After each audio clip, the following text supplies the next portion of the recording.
Alright guys, kakaiba yung episode natin ngayon because we're gonna talk about Sinag Maynila Film Festival for our 5 listeners to... 5 listeners? Yeah. Formal natin yun. For our 5 listeners to... And 1 viewer. Yeah, and 1 viewer, yeah. Viewer na. Oh yeah, one views. Please like and subscribe. One views, yeah. Please like and subscribe. Warning. This podcast contains spoilers.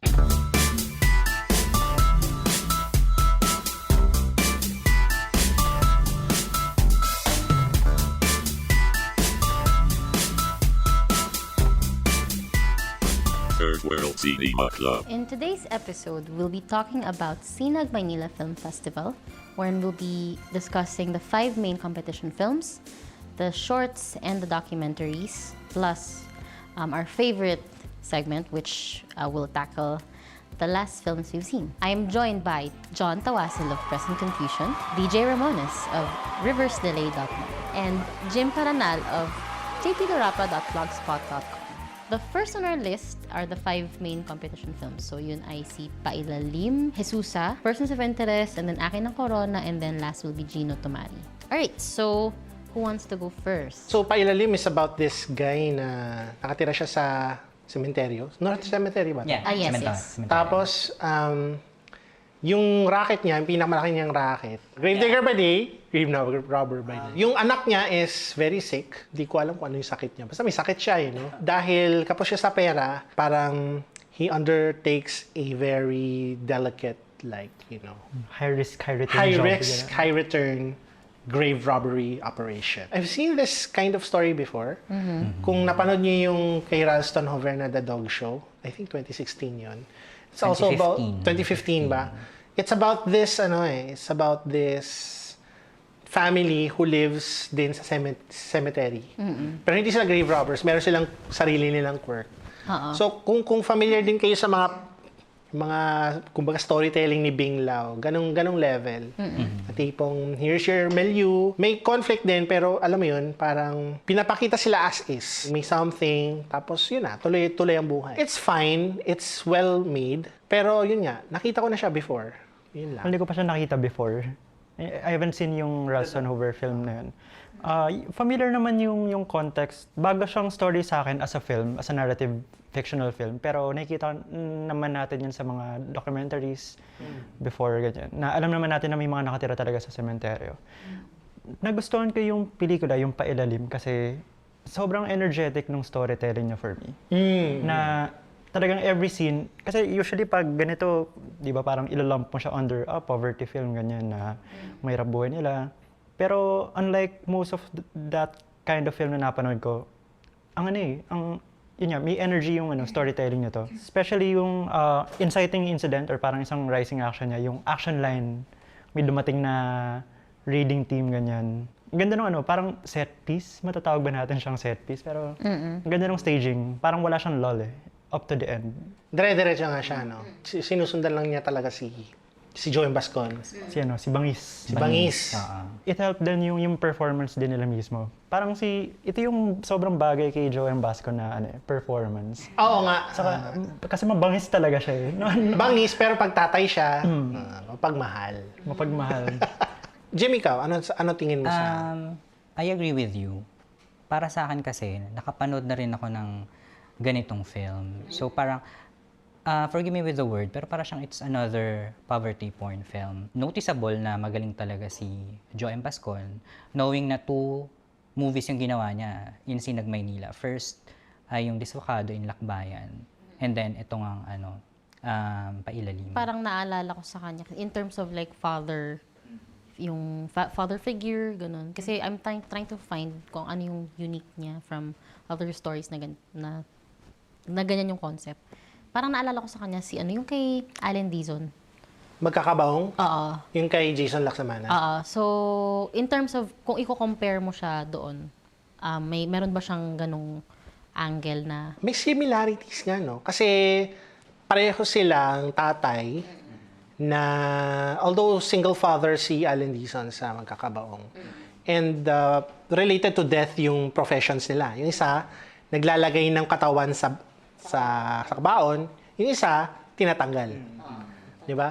Pero iba din yung approach ni Joem sa role niya kumpara kay Allen Dizon. Parang mas tender ng konti si Allen Dizon. Talagang bangis yung, kumbaga bangis kung bangis. Harsh Itong kung si Joem Bascon, parang this is not a easy world to live in. Yung alam mong nagtatry siyang mag-survive, ganyan. Also, interesting din yung juxtaposition ng mga patay, yung mga buhay na nabubuhay sa mga patay. Na tipong may sequence doon na may regular na nagre-raid sa sementeryo kasi hindi sila dapat doon eh. Na after nun, parang hinayaan na lang sila sa labas. Parang they're lalang, wala na pumapansin sa kanila. In the sense na parang in living with the dead, parang sila naging parang quote-unquote walking dead na rin. At another level din, kaya sila nakapasok ulit dahil nakipag-deal yung security guard doon lalo na doon sa isang babae. So parang ginagamit lang sila, ganun. So parang kung wala ka talagang agency dahil mahirap ka or dahil ganun, mga ganun. Kapos or wala ibang resources. Wala kang ibang resources, talagang magre-resort ka to extreme measures to do what you need to do. Ang yaman ng pelikula in terms of yung themes niya, yung irony. Matagal siya bago mo ma-exhaust kasi yun nga, supposedly cemeteries dyan, final resting place, di ba, ng mga patay. Pero parang turns out, sa third world country like ours, hindi ka matatahimik kahit patay ka na sa cemetery. Dahil kailangan mabuhay ng iba na walang lugar para sa kanila kung saan dapat yun nabubuhay. Tapos bilang bangkay, hindi ka rin safe. Oo. Di ba? Oo nga. Sa tipong yun nga, binayaran ko na tong binayaran ko na tong lugar ko, parang sige na, goodbye na kami, pero may magnanakaw pa sa katawan mo. Ewan Check ko. kung may mga heirlooms na nandun. Heirlooms na pwede. Yung katawan, bodies are very, may market dyan siguro, malamang. hindi nga in-explain kung bakit nila niro-rob yung grave, di ba? Oo. Yung akala ko, nung una, parang kukunin lang nila yung valuables, yung barong siguro or whatever. Reuse yung barong yun. Tapos balik sa no harm, no foul. Pero hindi, kinuha nila yung katawan. Oo. Actually, yung mom ko kasi nasa Manila North before, yung sa park. Tapos parang may naging kaibigan kaming sepulturero doon. As in, siya yung nag-aalaga sa wife niya and child. Parang, basta yun. Tapos sabi ko, bakit po walang laman? Yun nga. Kaya nakita namin yung bungo. Sabi ko, bakit po ganun? Ba't inaano nila? Sabi niya, kasi ibang mga bata dito, pinagkakakitaan yung candles. As in, lahat ng candles nun, kukunin na, tutunawin. Tutunawin ka yung bagong kandila. Oo. Tapos parang yun nga, sabi niya, yung mga med students, yung malapit na school dun. Oo, yung ginagawa nilang cadaver. Oo, pang study. Sa ibang schools, kung legit mo kasing hanapin, pakunti na lang pakunti yung Ako, natuturo ako sa isang medical school. Parang yung cadavers doon sa kanila, parang wala pang 5. For hundreds of students yun. So, pahirapan talaga. Kasi dati, yung mga Jane Doe lang, yung mga unidentified corpses, o kaya yung mga sa mental, yung walang immediate family, parang, or yung mga nag-donate talaga ng katawan to. Yung mga legit. Pero yung mga hindi legit, ewan ko na lang. Wala pa naman ako nakikita ang illegitimate pa na acquired. By the way, nilipat ko na yung nanay ko sa ibang pero yun nga, sabi, kasi yung iba doon, hindi na talaga sila dinadalaw. Napansin niyo yung doon sa pelikula yung parang may place doon na parang libingan ng mga sanggol. Yung ba nasa poster? Iba pa yun eh. Parang naglalakad siya. Parang siyang flat na maraming graves na maliliit. Naisip ko, pang sanggol siguro to, no? Pero usually yung nakikita kong libingan ng sanggol, box type. Oo, box type. Kung ano ba yun? Ang weird nga dun sa Manila North kasi parang before, yung sa mom ko, isang ganyan lang siya. Tapos parang every year, yung may isa dun, patong-patong. Parang ba itong pamilyang to, sabi ko? High-rise. Wala na rin kasi tayong real estate for corpses. Eh. Oo, wala. Tapos minsan nga, ginagawang mall. Oh, yung Alabang. Diba? Or ginagawang elementary school, gano'n. Oh, hi. Tapos lahat ng estudyante sasabihin, dating cemetery to. Tapos di ba yung renta ng mga lugar na yun, hindi yun permanent. Parang after a few years, tatanggalin yun. Tapos Yes. Kaya kailangan mag-renew ng parang may lease ka pa eh, no? Next stop, it's Jesusa. Jesusa. It is played by, or it's portrayed by Cedric Sanchez, na martir siya na nanay and wife. And then, naging drug addict because of problems. Yun. Yun yung story. Ayokong hindi siya for me poverty porn. Na sabi ng iba dyan, di ko na sabihin ko sino. Kasi yung kahirapan ni Jesus ay hindi dahil mahirap siya. Nahihirapan si Jesus sa buhay niya dahil gusto niyang magmahal ng gago. Alam mo yon? Ano siya Kasi Jesusa parang is codependent with Allen Dizon's character. Oo. Naghahanap siya ng pagmamahal. So, namimigay siya ng pagmamahal. Pero yung balik sa kanya, wala. Walang return. True. Kasi yung adopted daughters niyang dalawa, hindi nila kayang mahalin ng buo si Jesusa. Tapos si Allen Dizon, talagang wala siyang pake. Siya yung ultimate bad husband. Ganun. Parang, as in, may parts doon sa pelikula na parang inisip ko, sinasadya ba ng pelikulang tong maging mean, ganun. Kasi may time na tipong hirap na si Jesus tapos makikita mo, Jurger sila, Allen Dizon, tsaka sino nga ba yung Bruce Stanley, Ines di ba? Veneracion. Si Ines Veneracion, yun. Na nabuhay ulit. Jurger sila. Parang just to make a point na, ayan, asawa, Jurger. I think yung isang time na pinakita yun, right before, parang sabi yata ni Sylvia Sanchez, si Jesusa na, mamahalin ko siya kahit anong mangyari. So, yun yung point na ginuxtapose sila na Cut to Jurger, ganun. cut to Allen Dizon na walang pakialam sa kanya. Yun. Yung sariling babae.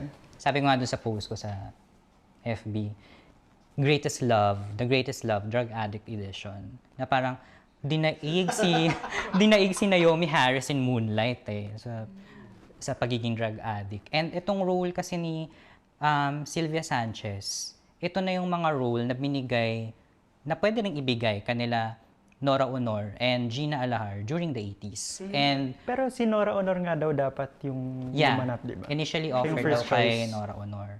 Ganon. And then, pwede mo rin siyang ibigay kanila Maricel Soriano, Rosana Roses, Kaya nila. Gina Pareño during the 90s to 2010s. Ayun. Ang napansin ko doon, masyadong maraming unsympathetic characters Like, yung supporting, yung adopted daughters, sila Empress Shuk, saka si Mara Lopez, Allen Dizon. Lalo na si Mara Lopez, Oo, lalo Parang si wala Mara siyang pake doon sa Lopez. nanay niya. Talaga? Parang, ba't ayaw mo pang iwanan yung lalaki niya? Ganyan. Nay, may boyfriend na ako. May boyfriend na ako. Taiwan, ganyan. It's Taiwan. Papakasal na ako sa kanya, di ba? Oo, kasi hindi talaga ako fan ng yung tinatawag na miserablest cinema na tipong... Ako din Na tipong, ano ba yan? Walang call to Parang- action, ganun. Oo. Alam kong, kunyari, social realism cinema, may function yan. Parang to show yung mga lower or working classes as is para ipakita yung, kumbaga yung power structures na nagpaprogate nito. Pero dito, parang nagdudusa lang siya for the sake of pagdurusa. Na tipong, yun nga, namesake ni Jesus si Jesus. Buti pa si Jesus, nabuhay ulit. Pero ito hindi. As in, she literally dies in a fire. Yes. Parang dumiretso siya sa impyerno. Ganun. Ano pala siya? Siya pala yung gumawa ng Boy and Chick. Writer siya ng... Si Carvalho? Oo, siya yung... Ay, ito pa. After seeing the film, Sorry guys. Di ba kasi may... Basta... hindi ko gusto yung point check. May pagbula. Ay, hindi. Kita na pala yung pagbulong ko. Naka-video na pala kasi to. Kaya di ba John, siya yung gumawa ng Boy and Chick. Hindi ko gusto. John, siya yung gumawa. So, kasi yun nga, sabi ni Ogs, okay naman siya, malinis yung paggagawa. Understandably, hindi talaga siya for everyone.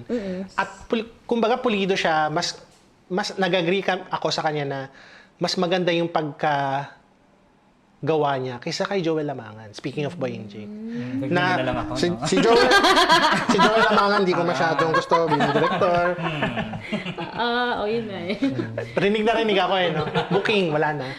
Tatago na ako pag ganun. Joel Lamangan. Pero, so anyways, going Sa back kay Jesusa. kay Jesusa, Ah. kasi parang nafe-feel ko hindi niyo siya nagustuhan. Hindi talaga.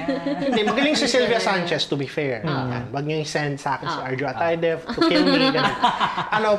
Magaling siya, pero yun nga, walang number one, yun nga, wala siyang redemption. Totoo. Walang redeeming value yung film. Walang redeeming value. Kumbaga redeeming NTRCB level. May part doon na nag-relapse siya. Actually, yun yung gusto kong part dun sa film. Which is good. Which is good. Good yun. Kasi bihira ka makapanood ng film na pinapakita yung, di ba, naging drug addict, and then na-rehab, naka-recover, and then nag-relapse. Usually, makikita natin drug addict hanggang dulo. Nag-recover. O kaya, drug addict, Nag-recover. na-rehab, nag-recover. Yun, tas wala na. Tapos Wala na ang pelikula. Ito nag-relapse. Okay to kasi it shows that kasi wala siyang support system eh. Oo. Wala siyang emotional support system. Wala siyang family. Wala yung friends niya na walang bigla. Kasi legitimate plot point yun na wala yung friend niya. Tapos, yung nag-iisang minahal niya yung asawa niya, Todas, sumuko na lang siya. Na tipong, Actually, meron naman siyang support. Like, yung kay Fanny Serrano, yung role ng kapatid Pero niya, nag-dis- nawala siya. Nawala nga. Nag-disappear siya eh. parang yun nowhere nga, to be found nananadya siya. yung pelikula na magdusas yan, no? Tinatapos Si Silvia niya siya ng Sanchez. problema. Nag-rehab naman siya or ni-rehab siya, mayroong tumutulong sa kanya na bata. I mean, let's say a teenager or Some 20s. guy, no? Yeah, some guy. The rehab guy. Tapos, pumunta si rehab guy dun sa bahay niya eh. Pero ito na yung time na nag-relapse na siya. Inisip ko, if is this film trying to promote rehab? Ganon? Maybe it's those kinds of films na parang it's not, yun nga, it's not for everyone. So parang kunwari ako drug addict, tapos gusto ko manood ng pelikula na makaka-relate ako, ganun. Baka ganun siya. Pero pag nag-drugs ako, mamamatay ako sa sunog. Yun ang magiging message ng Pangit pelikula. Yun nga parang medyo may pagkapangit yung message niya. Pero kasi, yun nga, hindi siya classified as a genre film. No. Maybe it was written in a Drama. manner na Sa drama film. Sa drama film. Saka may napansin ako doon, yung character na at first, makikita mong may motive na may gusto kay Silvia Sanchez, yung kapitbahay niya. Kasi hindi naging sila, na friend zone siya, ganun. Parang ganun. Pero di ba, nung nasa rehab siya, meron siyang dialogue or comment na, ano pa bang magagawa ko? I'm just an observer. So parang it's like a commentary sa society natin na, so pag may ganyan pala nangyayari, you will just observe. Wala kang iti-take na action. Yun yung nakita ko dun sa character niya. Actually, okay yun eh. Hindi ko nakita yun. In a meta sense, parang it will also apply to audiences like us. Pag nakikita tayo ng tao nagdurusa, anong gagawin natin? Kasi hindi naman, it's not as if pupunta tayo sa mga squatter, tas biglang, tutulungan ko kayong lahat. Hindi naman magagawa yun eh. Pero I guess in that sense, gumana siya. Pero yun nga, hindi ko lang talaga siya type. Ako din. Parang underdeveloped lahat ng ibang characters compared to Jesus. Sa sobrang focus niya kay Jesus, lahat ng ibang characters parang parang may objective lang sila sa buhay niya na dagdagan yung problema niya, tapos alis na sila. Tapos medyo abrupt din yung changes. Halimbawa si Johnny, sa dulo, bigla na lang, parang ang tagal-tagal niyang inaantay si Jesus na pansinin siya, ganyan. Tapos sa dulo, bigla na lang may asawa na siya. Kaya nga, ang bilis. Parang, Hindi siya realistic eh. Yun, aside from yung characters nga ay underdeveloped, yung dialogue din, Totoo. hindi siya subtle, tapos predictable. Naalala ko isang may crucial dramatic scene si Jesus, sabi niya, minsan naisip ko sa sarili ko, tapos sabi ko, sasabihin siguro nito, inisip ko saan ako nagkamali. Tapos yun yung sinabi niya.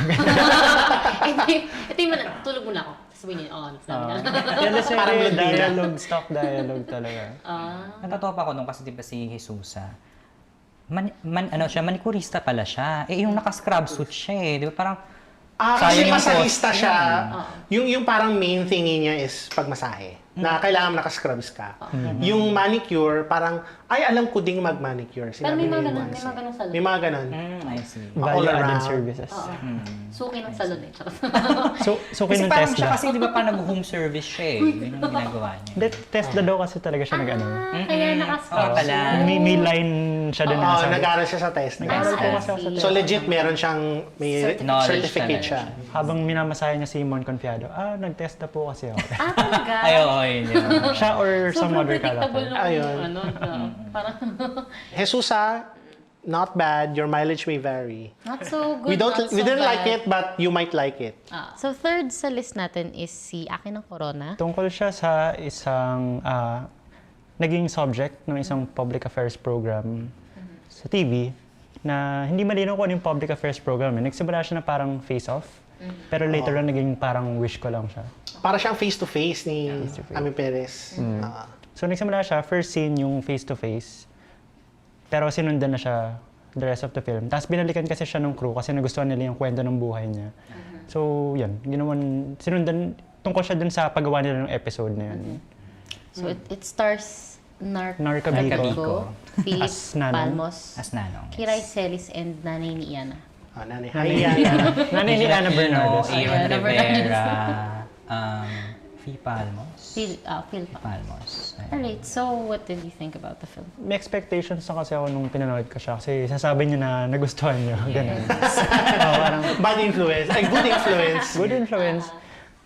Interesting siya kasi si Zig Dulay, naisip ko sa palagi parang seryoso siyang filmmaker. Parang as is, represent niya yung mga bagahe, paglipay.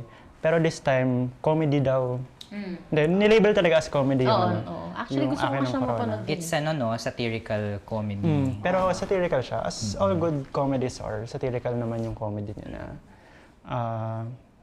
yung main theme niya, parang main message siya for me is may manipulation talaga na nangyayari sa mga public affairs program. Parang Nangingiti ako as bigla. consumers, as viewers ng mga ganyang program, gusto nating apektado tayo, maiyak, ganyan. Pero yung magandang pinapakita siguro ng pelikula, parang paano kung hindi naman talaga ganun kalungkot yung mga, parang pagpo-project kasi tayo sa subjects ng mga ganyang program na, lungkot-lungkot nila, hirap-hirap ng buhay nila. Pero yung isang running joke sa Akin ng Corona, parang habang kinukunan siya, sabi, huwag ka masyado mag-smile Pero natural kasi sa kanya, masayahan siyang tao na palagi siyang tatawa kahit ang pinag-uusapan niya yung buhay niya na malungkot, supposedly. Pero tinatawanan lang niya. Pero yung director or yung producer nung program, parang sasabi sa kanya, hindi, dapat malungkot ka. Tapos talagang pinapalabas sa kanya yung malungkot niyang side. Hanggang eventually, naging apektado talaga siya na hindi naman dapat siya ganun kalungkot. Pero dahil for the purposes of the program. Yung main character doon, si Narca Bico, pinalabas ng public affairs program na gusto niyang ma-meet yung kanyang long-lost na father. Kaya yun yung parang thrust nung most of the second or for most of the film anyway. Sa DJ, sa tingin mo ba parang gusto nung character niya na makita niya yung tatay niya from the start? Or parang nadala lang siya? Hindi nga parang yun nga, may coercion na nangyayari. Kasi nung una siyang tinanong, parang, so okay, ganyan buhay mo, anong gusto mo? Sabi niya, gusto ko po sanang magkalupat bahay. Tapos Di sabi kaya ng ng producer, yung kaya ng budget ng show natin, ganyan. Tapos pinifeed siya palagi ng producer, sabi, yung tatay mo, di ba iniwan ka nung bata ka? So gusto mo ba siya mahanap, ganyan? Tapos parang, so doon napunta yung gusto niya, supposedly. Kahit hindi naman sumasagi palagi sa isip niya. Parang sa kanya, ganito na sila ganito na yung pamilya niya, may kapatid siya na... Tangkap na niya Yung pangarap talaga niya, gusto niyang makapagtapos yung kapatid niya, ganyan. Pero hindi, parang kino-coerce sila to fit this narrative na ina-expect ng viewers.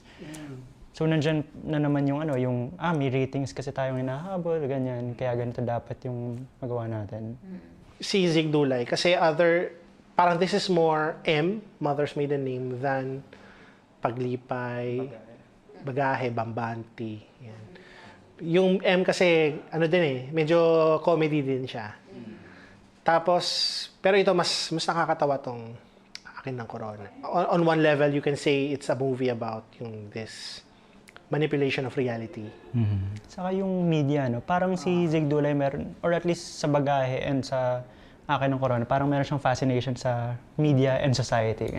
Kasi Zig Dulay kasi worked in a public affairs program. So, alam niya yun Alam niya yung proseso, nakikita niya, nawi-witness niya kung ano yung nangyayari within public affairs. Nakita niyo ba yung J ni Francis Passion? Napanood ko. Ano yung, would you say pwedeng mag-draw ng comparisons between the two films? Yes. Except No? hindi siya funny. Si Jay, yung... Yung serious ang J. Seryoso ang J. Additionally, if we look at it in a broader sense, although medyo reaching na to, yung pelikula na to could also be interpreted as parang commentary din on yung art na yung mga ganitong klaseng social realist na yung nagpapaawa sa'yo. Uy, nakakaawa naman to. Ironic na considering yung Sinag Maynila. Ito yung klaseng festival na yung mga films nila ay mga ganitong klaseng Entries. yung mga social realists. Baka hindi nanalo. No? Grabe. Patama sa atin to Hindi, joke. Pero yun nga parang sinasatirize / kino-comment niya yung ito nga parang hirap-hirap namin, ganyan. Pero sa totoo naman, they have lives, meron silang dignidad as people, hindi naman sila nagdudusa 24/7. Yun may part na nawawala in translation from reality to yung art na eventually lumalabas sa mga ganitong klaseng works. Actually, nagmo-motivate din kay Nanong or kay Narca Biko ay yung best friend niya. Si Yes. Fee Palmos, yung labas-lited acting. Oh. Ayun. Nakakatawa yan. In itself, ang ganda din yung parang exploration ng buhay dun sa lugar na yun. Ang setting kasi niya is Katanawan, Quezon. Tapos si Narca Biko, sobrang nabenta niya yung character niya sa akin. Hindi ko alam kung anong background niya, pero parang sa akin, ang dating niya sa akin, parang taga dun talaga siya. Ito talaga yung Convincing kabuhayan. siya dun sa part na yun. Convincing yun. And lumalabas din dun sa mismong filmmaking ng akin ng Corona. Kasi makikita mo yung mga small details Halimbawa, nung sumakay siya ng tricycle. Punuan yung tricycle, puro estudyante yung nakasakay, may nakasakay sa ibabaw, ganyan. Kumbaga, the film itself is a good observation of its milieu, yung setting niya. Kumbaga, while it's trying to parang satirize or comment doon sa yung mga hindi magandang gawa na social realism, ganun. It accurately... It itself is a good example of it's a good example of public affairs program what you should do. should be, Diba? Pati yung pagtrabaho niya, parang may kinukuhanan siya, nagsasalansan siya ng isda, parang gano'n. So, yung producer, ang objective niya, maganda sa shot, maganda sa montage. Actually, yun naman pero siya talaga habang kapag... ginagawa niya, nahuhulog niya yung isda, sabi niya, ay, nasasayang yung isda, nahuhulog. kapag you're working in a public affairs program, Ayun. So what about kasi syempre I your work point of view? na sa TV.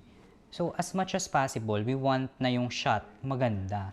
Kaya pag nakikita mo na, uy, doon tayo sa place na to, kasi nung una, parang sa bahay nila magulo. So pumunta sila doon sa parang may beach, ganon, para maganda yung kuha. Hanggang sa parang pinapa-internalize sa kanya na tawag dito na nawawala yung father niya, so kailangan niyang para bang i-recall yung feelings, ganon. Kasi kailangan ma-capture yung emotion niya at the same time ma-capture yung emotion ng audience. Kasi doon siya sila nagbabase ng rating Saka ang mapapansin mo in our society or even the culture, mas affected tayo sa mga story about poverty. Kasi third world country tayo. Kaya yun ang magandang pinakita ng akin ng Corona. Ngayon. At ang nakakatuwa pa sa akin ng Corona, kasi hindi lang siya, kasi sa J, nag-focus lang siya dun sa producer. Dito, nakita natin yung suffering or yung paghihirap ng researcher. Kasi ang researcher, ako kasi, naging researcher din ako. So, backbone kami ng production. So, talagang, if anything happens, sa'yo sa'yo ang pwedeng maging sisi. Kaya, nakaka-relate ako dun sa character ni Kiray Celis na si Dora May kasi ganun talaga yung nangyayari in a public affairs program. Ganun na parang kailangan umere tayo. Kahit anong mangyari, ere tayo. Ganun yun. So, yun nga. It's gray area lahat, kumbaga. Walang, kumbaga, villain story, except yung sistema mismo. Ang nakakalungkot lang na part doon, they use another person, hindi talaga yung Gamitan. tatay ni Nanong. So, yan, spoiler alert. So, alam mo yun, parang masasad ka rin. So yun nga, since we have J, sila? Yung strengths nila is equal or is it may... They approach it in different ways. Okay din okay sila pareho Okay, so let's go with the fourth film, which is Persons of Interest. Yan. So Kailan yan? it's starring Alan Dizon. Aha. It's about a 6-year-old boy who imagines his father, a cook who actually poisons or was accused of poisoning lots of people. And then he imagines his father as this alternate person. So, This is not Ralston Jover's best film. excited pa nung pa nun kasi parang Yeah. cute nung concept niya. Ako gusto ko yung mga pelikula niya, pero this one, bleh, no. I think this was in production as early as 2017 pa. Kasi pag tinignan mo yung calendars dun sa film, parang makakita ka 2017 eh. Nag-premiere yata siya 2017 pa yata. Mm, parang ganun. Ano siya, it's very rough. It's weird. Si Alan Deason plays a blind man. Yung synopsis ko, is it accurate siya or hindi? It's accurate to a point, pero actually most of the film is a courtroom drama. Kaya ganun yung mga BTS Pixo enemies. Ayun, so it's they're trying to try him for the crime of poisoning these people kasi yung matandang may-ari nung may cafeteria ba yun? Or basta yung kainan na yun, ay lover niya ni Alan Deason. Hindi ko kagad na-connect. Parang hindi ko alam na lovers pala sila, pero apparently they are. And siya yung nag-iisang casualty doon sa mass poisoning. Casualty meaning siya lang yung namatay. Siya yung namatay. Marami namang ibang sumakatan siya niya. Marami na hospital, pero siya yung namatay. Tapos, this kid, pangalan ng character niya, Tristan. Hi, Tristan. Kayo Si Tristan, siya yung anak ni Alan Deason from another woman. He sees another Alan Deason na itong version ni Alan Deason na to, si Papa Ramil 2 ang tawag niya. This version can see, kasi bulag yung... Bulag nga pala siya. Yun pala si Alan Deason, nakapag-play na siya ng bulag, pipit bingi, lampa, ano yung isa? Yung baldado. Sa next scene Maynila daw, lahat parang Helen Keller. Amorphous blob. Starring Alan Deason.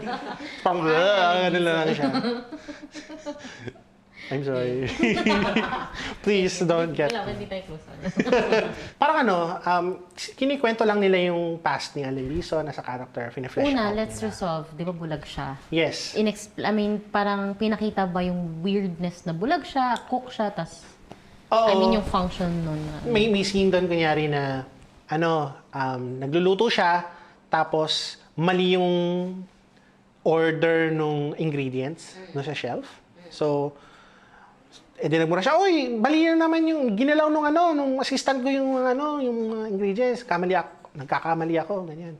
Tapos yun nga, pag hinahanap niya yung anak niya, tinatawag niya, Tan, ganun siya. Tan. Yun. Tapos, hindi naman siya santo, as in, he sleeps around with, yung reason kung bakit nag-away siya at yung matanda, at may motive siya for killing the matanda, is because he was sleeping around with yung maid ng household. Yun. So, may extra wrinkle doon. Okay. Pero kung panoorin niyo yung pelikula, Okay. parang wala kang maiko-connect doon sa pagkamatay, yung mass poisoning with yung, kasi umalis siya eh. Umalis siya ng restaurant before namatay yung mga tao. Parang wala siyang hand in cooking that food. Na parang for a moment, naisip ko, ang conclusion kaya ng film na to, yung imaginary friend yung talagang pumatay. Yung as in, pero inisip ko, kung talagang mangyayari yon, parang, basta nakakatawa siya, parang go Ralston Jover, ganun. Kasi, how will you explain this? But it didn't happen. Pero hindi, ayun, spoiler alert, as it turns out, yung gumawa ng lahat, yung bata. Okay. Pero supposedly, parang kinoach siya nung imaginary friend niya. So, ang inisip ko doon, parang ang theme ba nito ay parang children's mental health, ganun. Children are weird. Kasi yung reasoning ng bata, medyo flimsy lang. Parang nakikita lang niya, parang galit ba yung bata dahil his dad is sleeping around with not his mother, cheating on also not his mother. Kasi parang ano yung motive ng bata? Kasi after nun, sabi lang ng judge, sige, DSWD natin yung bata. Tapos na, wala na. Hindi na nila binalikan yung bata. May dream sequence pa muna na May dream parang- sequence na Yung dream sequence, naghahabol sila ng tatay nila sa field, Sa field. some rural place. Tapos sumakay ng bangka yung bata. Tapos sabi niya, sama ka papa, pero hindi siya sumama. Hindi na Tapos, siya nakasama. POV view na iniiwan na niya yung papa niya. Tapos hindi na ulit nakita yung bata dun sa... Oh, wala na siya sa kwento. Tapos parang ini-imply na nahiwalay na siya sa tatay niya. Kulang eh. Kulang siya as a film. Overall, parang disjointed nga siya. Hindi ko mag-gets yung tone ng film. Parang gusto ba niya maging mystery thriller talaga or... Oh, hindi siya mysterious, naantok ako. Pero yun, pero most of the time para siyang TV special lang na hindi ko alam kung anong Ng programa. Calvento Files. Yung channel, Got weird. yung weird na channel, yung yung mga pang Twilight yung mga Zone. pang cheap na TV. Ano bang cheap na channel lang? Ano? Yung question mo dun sa yung pagiging blind cook niya, parang hindi nga parang palagi nga sinasabi na hindi magaling na cook yan, parang hinahanap pa nga siya ng ibang restaurants. Hindi ko alam kung may gustong sabihin yung pelikula na set kasi siya in Pampanga tapos pero Kapampangan culture known And for their cooking. masasarap ang luto nila. Parang yun yung paraan ng pagmamahal nila nung lover niya. Pero, Weird nga pero din hindi siya yun. developed. Adding to that, yung cinema ni Ralston Hoveres, usually, yun nga, para siyang sunod siya kay Bing Lao na find an interesting character, build a Found story story. about, para found story talaga Found siya. story, yeah. Dito, from the start pa lang, hindi interesting yung character, kahit nabulag siya. Parang, there's nothing Special. about Alan Deason's character that hooks me to him. Parang bulag lang siya, so what? Okay, so... Not so interesting. Not so interesting. And why persons of interest? Kasi may pinaghahanap pang batas na persons of interest. Hindi, tsaka isa lang no? Person of interest lang dapat no? Oo. I don't know. Arty lang. This film, I don't know. Arty lang. Anyway, so... Okay. So, let's go with the fifth film, Gina to Marry, directed by Joselito Altajeros. So Gino to Marry, it's a film about these two people who are also named Gino to Marry. Gino and Marie, actually. So they are both sex workers. They are strangers to each other. They're paid to do this porn shoot sa probinsya. Actually, that's it. Naglakbay sila sa probinsya, they do the porn, the end. Gino to Marry is Japanese for Gino and Mari. It's a very interesting film. Dami siyang layers. Straightforward. Parang treatment yan, road movie. Pero it's commentary on a lot of things, actually. Yung the dignity of sex workers and how sex work in itself takes away that dignity. Kung tingnan niyo yung first scene ng pelikula, may mga nagbebenta ng karne. So, it doesn't really, wala siyang connect to the rest of the movie, parang plot-wise. Well, meron. Parang recurring motif sa movie yung pinapakita yung mga karne. Yeah, I know. Mga meats, ganyan. Parang conceptually. Street food. Parang bentahan ng laman, kumbaga. Which is what happens in Sex work. sex work. And si Gino at si Marie, at the start of the film, they have, napansin din ito ni Ogs sa review niya, they have boundaries. Si Gino parang kiss-kiss lang. Ganun. Ayaw yung pachupa, ayaw yung manchupa, ayaw niyang ayaw niyang ayaw din niyang magpa-jerjer, ganun. Si Marie naman, ayaw niyang magpahalik. Gusto lang niya halikan yung yung siguro may ganyang rule mga Gusto ko yung sinabi ni Noel Vera din na yung sa pedophile-ish. which one? Yung, Pa-pedophile na siya nung dating na parang nire-request niya kay Oliver or kay Gino na yung nga, yung chupa which one? portion. Tas ayaw Initial ni yung Gino. unang racket ni Gino. Dun. yung kay Manuel De Yeah. La Cruz. talaga siguro hinanap niya yung the most kumbaga vulgar parang yun yung kumbaga yung John nila. Actually, nung eksena na yun, may naalala kong scene sa film na Mysterious Skin starring Yes. Joseph Gordon-Levitt, directed by Greg Araki. Aha. Kasi diba may scene doon na pinick up si Joseph Gordon-Levitt and then parang gusto na parang i-blowjob yung guy na client or customer ni Joseph Gordon-Levitt. Pero ayaw niya, so pinilit. Ayun. And then may another scene na may similar scene din with Gino to Marry. And then kanina pinag-usapan yung opening scene. Kung mapapansin mo yung bintahan ng laman, it was already used in films such as Insyang ni Lino Broca. May mapapansin mo yon in the opening scene as well as Kinatay ni Brillante Mendoza. Mendoza. Ganon. Pero iba din yung kunyari sa Kinatay, di ba? katayan eh. Pero it's parang yung pag-murder dito sa taong ito, parang tinuring na lang siya na karne. Yun.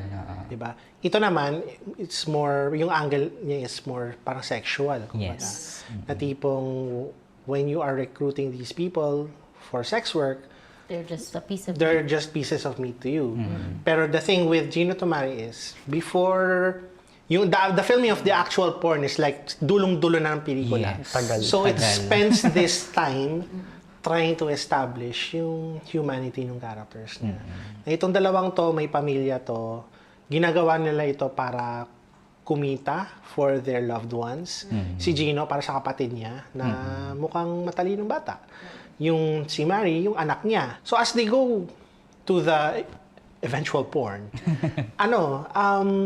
nung porn mismo, they have to compromise for the sake of, kasi kung otherwise hindi sila kikita. For you, what is your takeaway from Gino I Tomari? believe it's so far the better film din ni Joselito Altarejos. Kasi I watched naman Ang Lihim ni Antonio and then Tale of the Lost Boys, but not Kasal. So, doon mo na makikita yung improvement when it comes to technical aspects, especially with the cinematography. Makikita mo yon. And then, doon din sa staging ng porn part, doon sa yun. Even yung how Perry Iscanio direct the porn. Although there's a Japanese director, pero siya yung lumalabas na nagde-direct doon sa porn. Ayun. So, ikaw naman, DJ, what did you think about, or what have you thought of Gino Tomari? Madami. May three things. Una, I think marami siyang layers, pero primarily it's about yung discovering yung humanity ng workers or actors sa porn na kaya nga title niya is Gino Tomari. Yung pangalan nila yung front and center. Unlike, kasi maraming porn stars, di ba, na parang may stage name sila, ganyan. Pero ito, this is the real name. Amateur, ganun.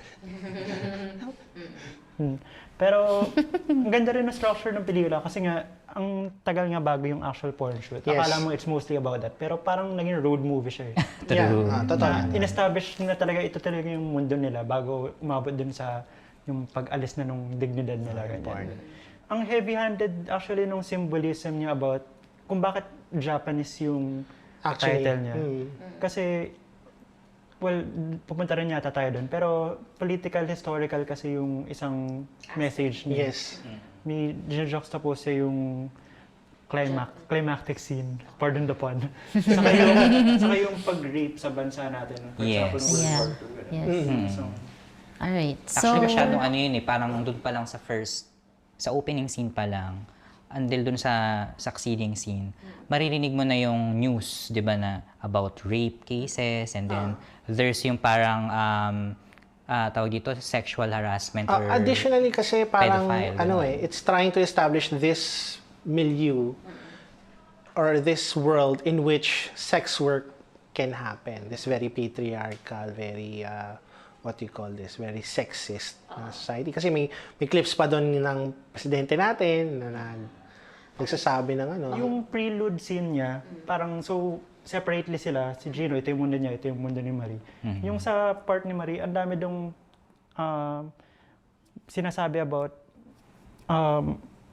female beauty halimbawa. Yeah. Tapos yung may focus yung anak niya, binihisan niya ng Snow White for Ng a school princess, event. Tapos may nag-focus sa billboard na yung parang itsurang geisha na yung mga ganun. So parang this one is about the female world. Ganyan. although dun sa part na yung in-stage na yung porn, parang hindi ko kaya makita na yung ginagawa dun sa girl or sa babae. Pero ang maganda dun na part, makikita mo yung strength ni Marie. Kasi even in the ending, kahit na ganun yung nangyari sa kanila, siya pa yung parang nag-motivate kay Gino. Si Gino yung parang na-trauma, pero siya, nakitaan mo siya ng strength. Siya yung may emotional support. Oo, Pero mas matanda din kasi siya. Yun din. Dahil din ba kaya parang sanay na kasi yung mga babae sa mga ganitong kahayupan? Kaya... siguro. So, ito na. Let's open the discussion for, Ayan. Ito, unahin ko na doon sa, actually sinulat ko rin sa review ko. Yung original title ng Gino Tomari was Death by Gokun.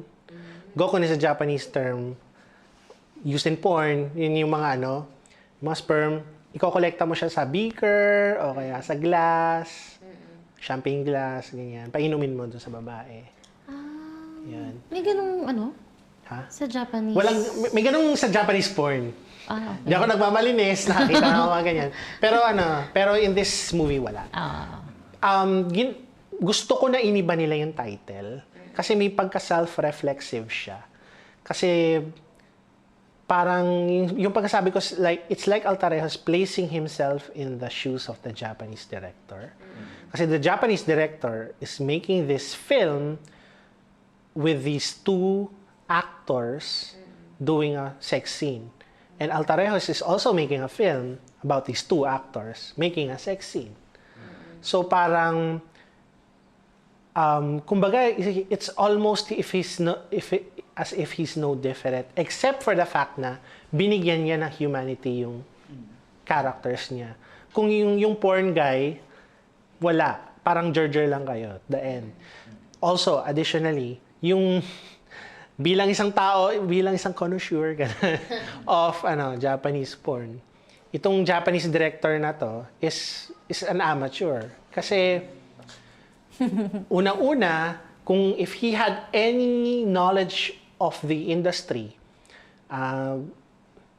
alam niya dapat yung gagawin niya. May isang part doon na nilabasan na yung character ni si Gino. Hindi ayaw na tumigas, ayaw nang tumigas ulit. Walang maisip yung Japanese director. It took si Perry Escanio pa, yung kanyang AD dito sa pelikulang to, AD/interpreter, to fix the scene. Parang finake niya yun.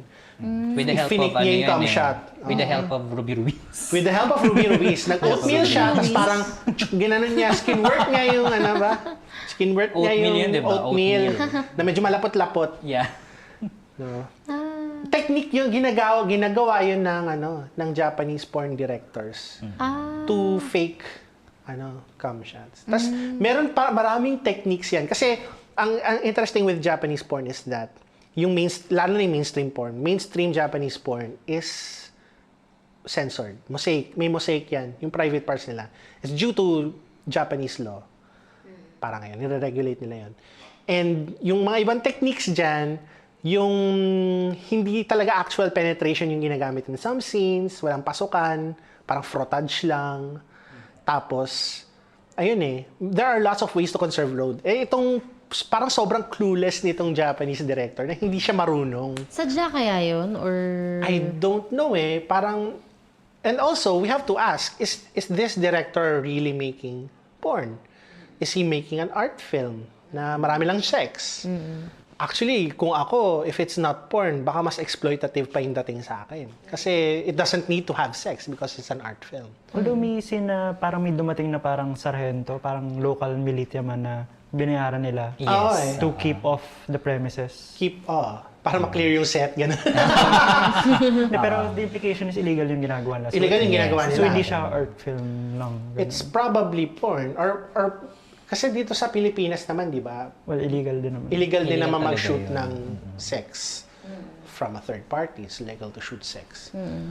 And that scene yung napansin ni DJ with the bribing also points to a larger problem that we, as a society, is allowing this to happen. Even in a contemporary setting, kasi nilalapastangan yung bansa natin ng mga foreign powers, di ko na lang sabihin kung sino. Anyhow. Tipong, we are allowing that to happen din. So, ikaw naman, Jim, yun nga. Kasi, parang ikaw pa yung nagsabi nun, parang natuwa ka na black and white yung... Yung part ng porn. Oo. Kasi, di ba maganda yung color. Actually, maganda yung color. With the framing. Tapos may mga pa-far-far pa sila. Yeah.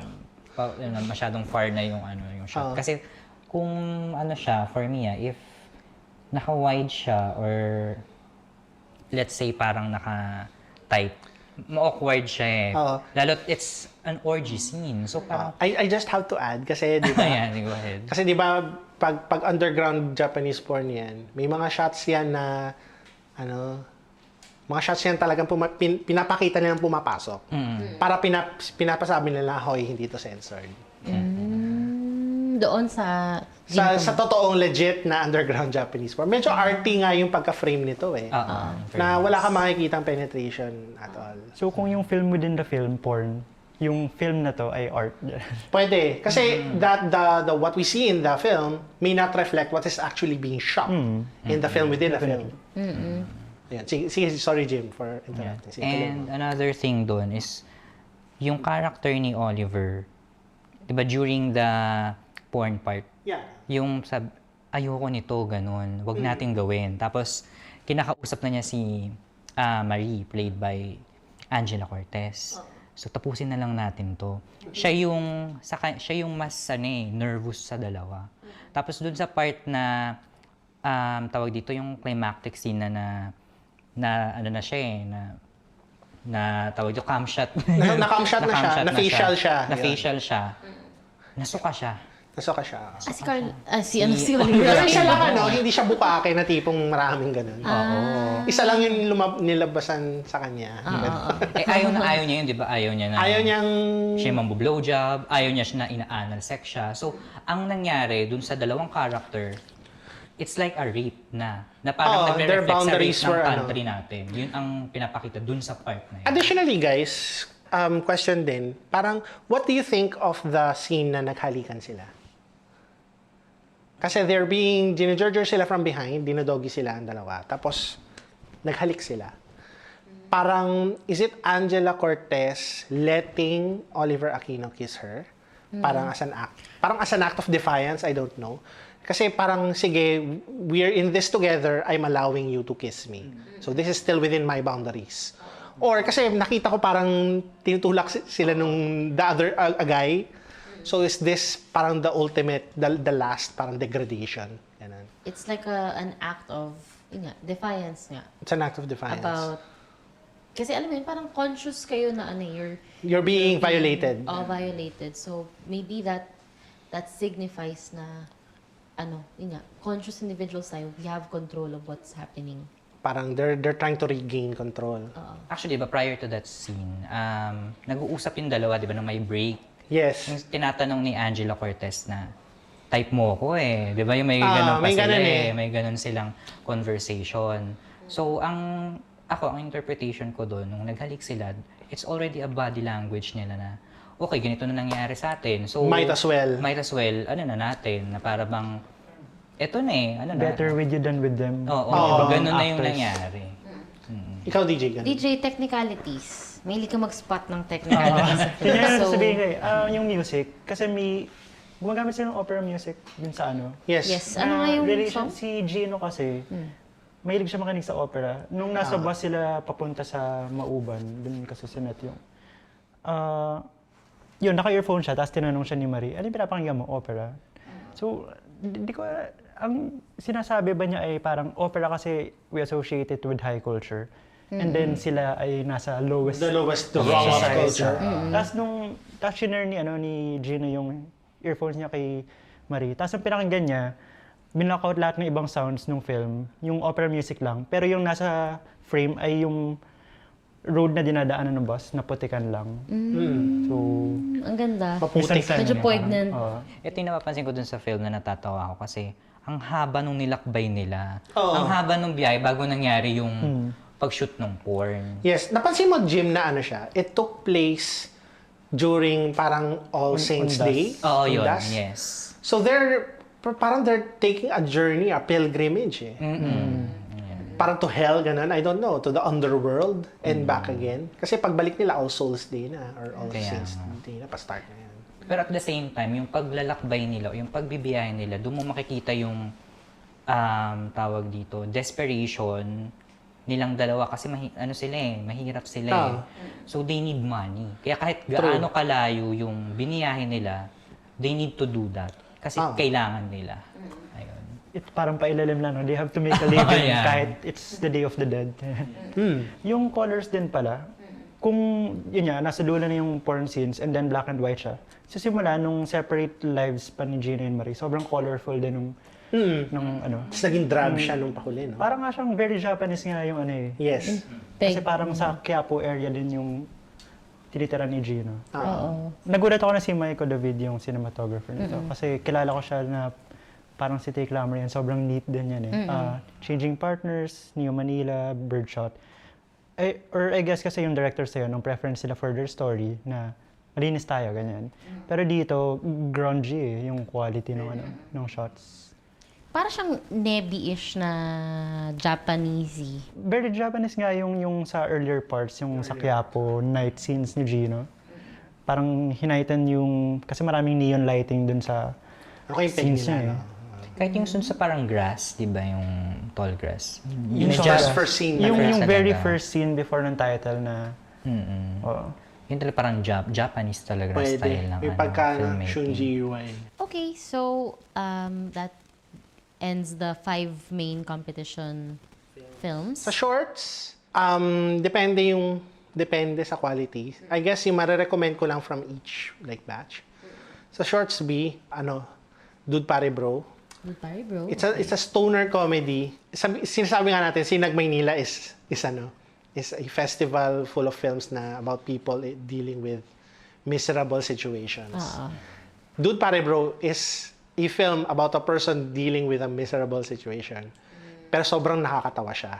Out of all the films in the fest, isa siya sa pinakagusto ko. Maybe even more than some of the full-length entries. Yun. Sa shorts, A naman, Kiss, directed by Harleen Bautista. The people here are not miserable. So, yung premise niya is, si Kiko Matos, he's just walking along, yung parang underpass sa Quezon City. And nilapitan siya ni Mercedes Cabral, who says to him, pwede mo akong halikan kung gusto mo. Yun lang. Yun yung... Tapos parang, there's no explanation. Medyo may explanation ng konti why she wants to do this. Pero ang ganda ng flow. Because it's just one conversation. Na by the end of the short, parang it kind of loops on itself. So parang may thematic loop siya na ang cute, ganda. So it's buong-buo siya sa kwento. So yan, Sinag Maynila docus. Parang ang daming docus galing sa Letran for some reason. Hindi ko alam bakit. Wala namang strikingly good. Pero maganda yung mga topics nila. Yung Hayat, tungkol sa Hayat na sa Baguio na nag-collapse. Interesting yun. Sana pinahaba nila. Kasi ang ganda nung usapan eh. There's another one na yung isa siyang disabled na filmmaker. Ano siya? He had polio when he was infant. Tapos, paglaki niya, yun, may experiences siya sa PWD dito sa Pilipinas. Tapos nanalo yung film niya, pumunta siya na Australia where he experienced how PWDs go about their business in Australia, na ibang-iba sa Pilipinas. So, wala lang. Para experiences lang yan. Maganda din yon. Although it's a bit too long. Yung iba naman, Carrie Bells lang. Yan. Okay. So, alright. Next natin is si Lakbayan, which is the opening film ng Sinag Maynila. An omnibus of 3 powerhouse directors. Since tayong tatlo yung nakanood, ano yung pinakagusto nyo?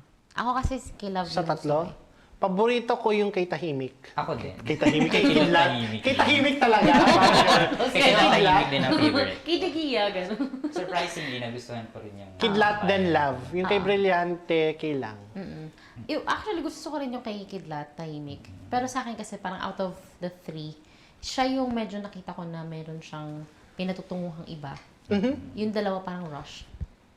Oh, okay. Masyado mataas yung standards ko para kay Kidlat, Tahimik. No?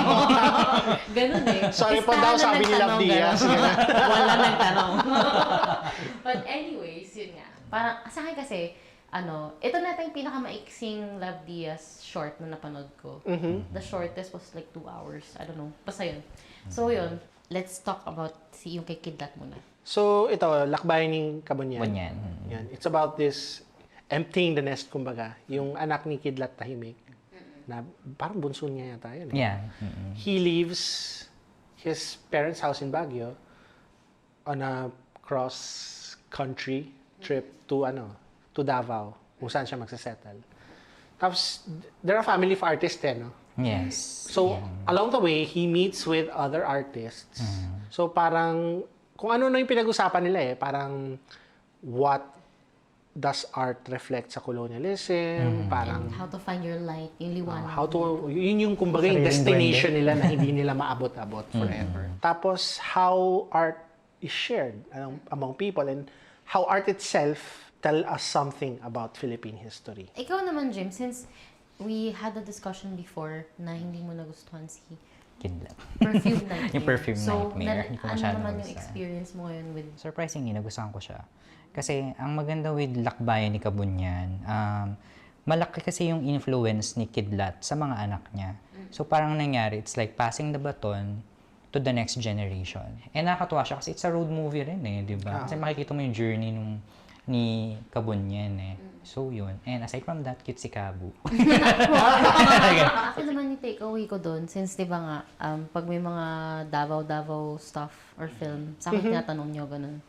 So, sa akin, ang gusto ko yung meron siyang journey na parang, actually, alam mo, yung ganong linggo na parang, kailangan alamin mo yung liwanag mo, ganun. Usual na sa amin yun Actually, sa bahay, parang yung tatay ko laging may ibang term siya for that, ganun, na parang, hindi, okay lang yan anak kasi ganito, ganyan. So yun. So parang, it's interesting na makakuha ng ganong reaction from someone who didn't grow up that way. Well, hindi ko napanood pa yung Lakbayan, pero what I'm gathering from what you're saying, naalala ko na si Kidlat Tahimik, talagang consummate national artist siya. No? Although nagsimula siya sa cinema, kilala siya as the father of Philippine indie daw, pero father artist talaga siya kasi bumuo talaga siya ng community and even yung family niya, parang naging alagad talaga ng sining lahat sila. Yes. May sense of community talaga siya, very Asian, very Filipino. Saka sila rin, di ba? Yung gumawa nung segment ng film, yung Lakbayan ni Kabunyan. Nakakatawa. Bayanihan talaga. Nakakatawa. Uy, nakalimutan natin yung kay Brillante. Yun na. Yun yung Save Save the last for last. The middle child will now be revealed. Ayan. Ang So, hindi masyado napansin. so Desfocado is based on a true story. Yung farmers, Sumilaw to, Sumilaw no? Farmers. Yes. The Sumilaw farmers from Bukidnon, they walked all the way from Bukidnon to Manila. 57 days. The story is told through the eyes of and camera of Joem Bascon, who plays a cameraman who shoots these people. In a meta way, parang is looking at the cameraman. Parang, kasi may times doon na si Joem Bascon, you feel na may gusto siyang gawin Yeah. para tulungan yung mga farmers. Pero wala siya magawa.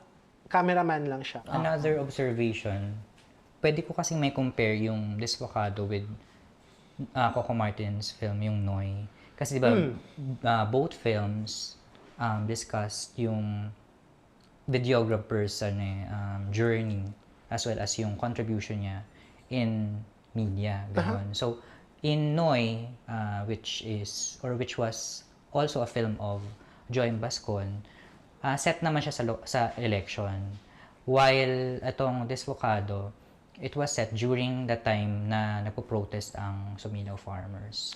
Ayun. So, these films, pinapakita na videographers or cameraman or cameramen ay witness din sa mga nangyayari sa paligid. Ganon.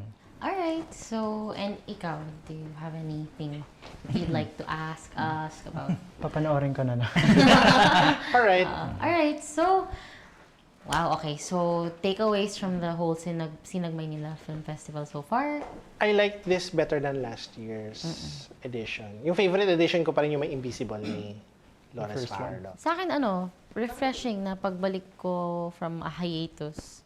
Yun. Medyo okay naman. Ang Sinag Oo. Maynila kasi, I believe, isa siya sa overlook na film festival dito sa bansa. Ganon. Kasi parang maliit lang siya. And then, siguro ang kasunod na is To Farm. Ganon.